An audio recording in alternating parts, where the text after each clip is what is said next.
Hello दोस्तों, आपका Balaji education 101 पर आपका स्वागत है। जो आज का आपका टॉपिक है राज्य की नीति के निर्देशक तत्व, भाग चौथे से अनुच्छेद 36 से लेकर 51 तक जितने क्वेश्चन बनेंगे आपको इस वीडियो में पूरे क्वेश्चन करवाएंगे और ये वीडियो आपके लिए अति महत्वपूर्ण सिद्ध होगा। आपका जो पहला क्वेश्चन है, राज्य के नीति के निर्देशक सिद्धांतों को भारतीय संविधान में शामिल किए जाने का उद्देश्य क्या है? जिसमें आपका सही आंसर है सामाजिक और आर्थिक प्रजातंत्र को स्थापित करना। ठीक है, आपका आंसर सही है, डी नंबर। ठीक है, फिर आता है आपका अगला क्वेश्चन, निम्नलिखित में से कौन एक राज्य के नीति निर्देशक सिद्धांतों का उद्देश्य नहीं है? इसमें आपका सही आंसर है एक धार्मिक राज्य की स्थापना करना राज्य के नीति निर्देशक सिद्धांत नहीं है। ठीक है, फिर आता है आपका अगला क्वेश्चन, राज्य के नीति निर्देशक सिद्धांत किस प्रकार मौलिक अधिकार से भिन्न हैं?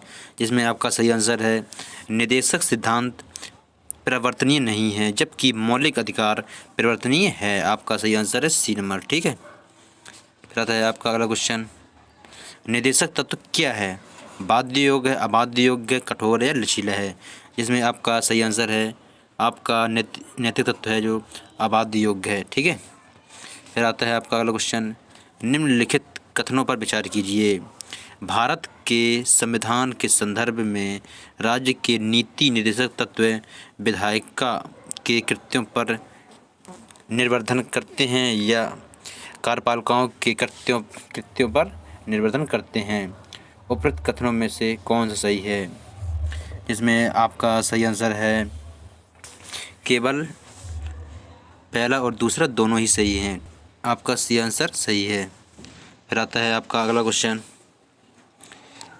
कल्याणकारी राज्य की संकल्पना का समावेश भारत के संविधान में है। जिसमें आपका सही आंसर है राज्य के नीति निर्देशक तत्व में है। ठीक है, फिर आता है आपका अगला क्वेश्चन, भारत के संविधान का कौन सा भाग कल्याणकारी राज्य के आदर्श की घोषणा करता है? जिसमें आपका सही आंसर है राज्य के नीति निर्देशक तत्व हैं जो कल्याणकारी राज्य के आदर्शों की घोषणा करता है। ठीक, फिर आता है आपका अगला क्वेश्चन, राज्य के नीति निर्देशक तत्व सहज अध्ययन के लिए निम्न में से कौन से भागों में विभाजित किया जा सकते हैं? जिसमें आपका सही आंसर है उपयुक्त में से सभी में। कौन सा? उपयुक्त में से सभी में। ठीक है, फिर आता है आपका अगला क्वेश्चन, भारतीय संविधान में सम्मिलित नीति निर्देशक तत्वों की प्रेरणा हमें किस संविधान से प्राप्त हुई है? जिसमें आपका सही आंसर है आयरलैंड के संविधान से प्राप्त हुई है। फिर आता है आपका अगला क्वेश्चन, भारतीय संविधान में राज्य के नीति निर्देशक सिद्धांतों का विचार लिया गया है, किस से लिया गया है? जिसमें आपका सही आंसर है आयरलैंड के संविधान से लिया गया है।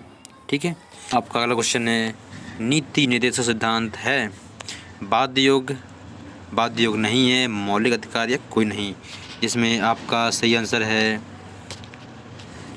बाध्य योग्य नहीं है। ठीक है,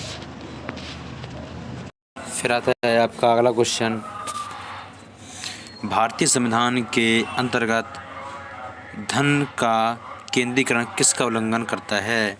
जिसमें आपका सही आंसर है राज्य के नीति के निर्देशक तत्वों का। ठीक है, फिर आता है आपका अगला क्वेश्चन, समान कार्य के लिए समान वेतन भारत के संविधान में सुनिश्चित किया है। मौलिक अधिकार ने राज्य के नीति निर्देशक सिद्धांत के अंग है या मौलिक कर्तव्य है या आर्थिक अधिकार है? जिसमें आपका सही आंसर है राज्य के नीति निर्देशक सिद्धांत के अंतर्गत किया है। ठीक है, फिर आता है आपका अगला क्वेश्चन, निम्नलिखित में से कौन सा राज्य के नीति के निर्देशक तत्वों में निहित है? जिसमें आपका सही आंसर है पुरुषों और स्त्रियों दोनों का समान कार्य के लिए समान वेतन, ये नीति निर्देशक सिद्धांतों में है। ठीक है, फिर आता है आपका अगला क्वेश्चन, निम्नलिखित में से कौन एक मौलिक अधिकार नहीं है? जिसमें आपका सही आंसर है समान काम के लिए समान वेतन मौलिक अधिकार नहीं है। ठीक है, फिर आता है आपका अगला क्वेश्चन, भारत में निम्नलिखित में से किसके अंतर्गत पंचायती राज प्रणाली की व्यवस्था की गई है? जिसमें आपका सही आंसर है राज्य के नीति निर्देशक तत्वों के में की गई है। ठीक है, फिर आता है आपका अगला क्वेश्चन। निम्नलिखित में से कौन सा अनुच्छेद पंचायत के गठन के लिए राज्य सरकारों को निर्देश देता है? जिसमें आपका सही आंसर है अनुच्छेद 40। ठीक है, फिर आता है आपका अगला क्वेश्चन। मनरेगा कार्यक्रम निम्नलिखित में से भारतीय संविधान के किस अनुच्छेद को लागू करने हेतु लाया गया है? जिसमें आपका सही आंसर है अनुच्छेद 43 के तहत लाया गया है। फिर आता है आपका अगला क्वेश्चन। 42वें संविधान संशोधन द्वारा किस अनुच्छेद के माध्यम से श्रमिकों की प्रबंधन में भागीदारी सुनिश्चित की गई है? जिसमें आपका सही आंसर है अनुच्छेद 43 का ए में। फिर आता है आपका अगला क्वेश्चन।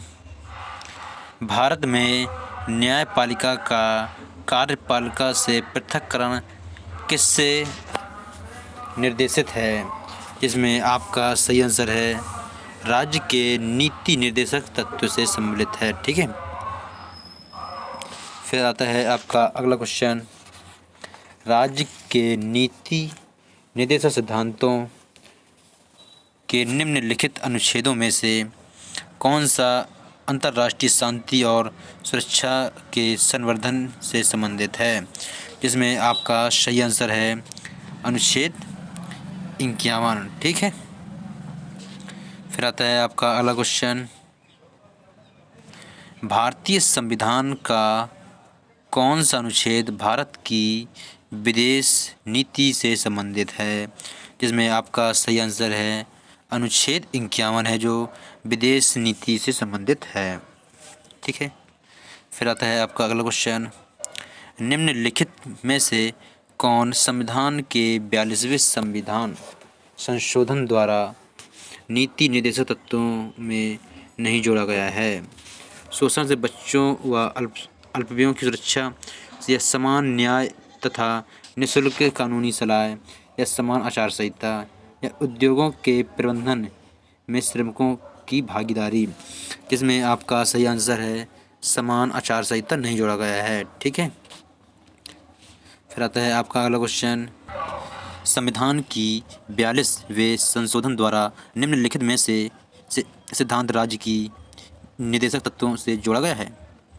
जिसमें आपका सही आंसर है उद्योगों के प्रबंधन में कामगारों की सहभागिता। जिसमें आपका सही आंसर है बी नंबर। ठीक है, फिर आता है आपका अगला क्वेश्चन। निम्नलिखित में से कौन एक राज्य का नीति निर्देशक तत्व नहीं है? जिसमें आपका सही आंसर है 14 वर्ष की आयु तक के बच्चे को निःशुल्क शिक्षा। आपका अगला क्वेश्चन है। निम्नलिखित में से भारत के संविधान में के किसमें पर्यावरण संरक्षण एवं संवर्धन तथा वन एवं वन्य जीवन की रक्षा के प्रावधान पाए जाते हैं? जिसमें आपका सही आंसर है केवल राज्य के नीति निर्देशक तत्वों में, केवल मूल कर्तव्यों में, या ए और बी दोनों में, या उपरोक्त में से कोई नहीं। जिसमें आपका सही आंसर है ए और बी दोनों में पाए जाते हैं। ठीक है, फिर आता है आपका अगला क्वेश्चन। निम्न में से कौन एक राज्य के नीति निर्देशक सिद्धांतों में सम्मिलित है?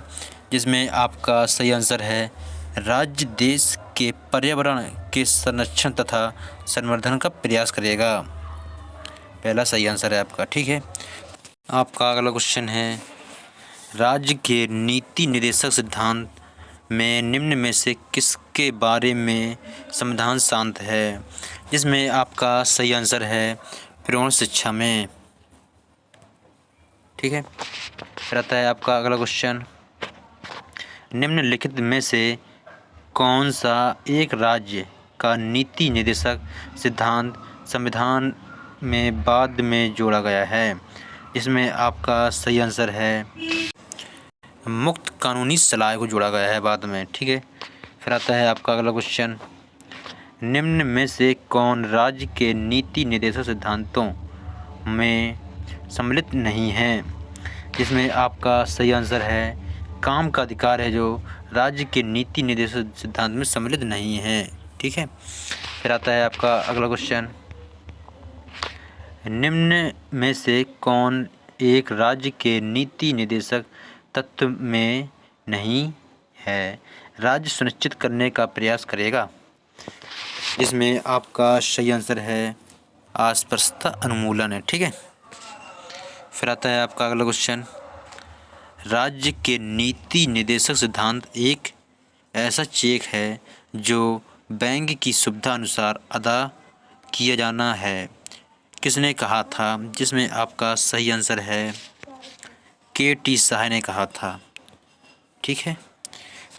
अब आपका नीति निर्देशक सिद्धांत का चैप्टर ख़त्म हो गया है, जो हम आपको कल पढ़ाएंगे मूल कर्तव्य भाग चौथा के अनुच्छेद 51 का से संबंधित। ये आपके लिए अति महत्वपूर्ण वीडियो रहेगा। अगर आपको ये वीडियो अच्छा लगा हो तो हमारे चैनल को सब्सक्राइब करें, लाइक करें, कमेंट करें और अपने दोस्तों के पास शेयर करें।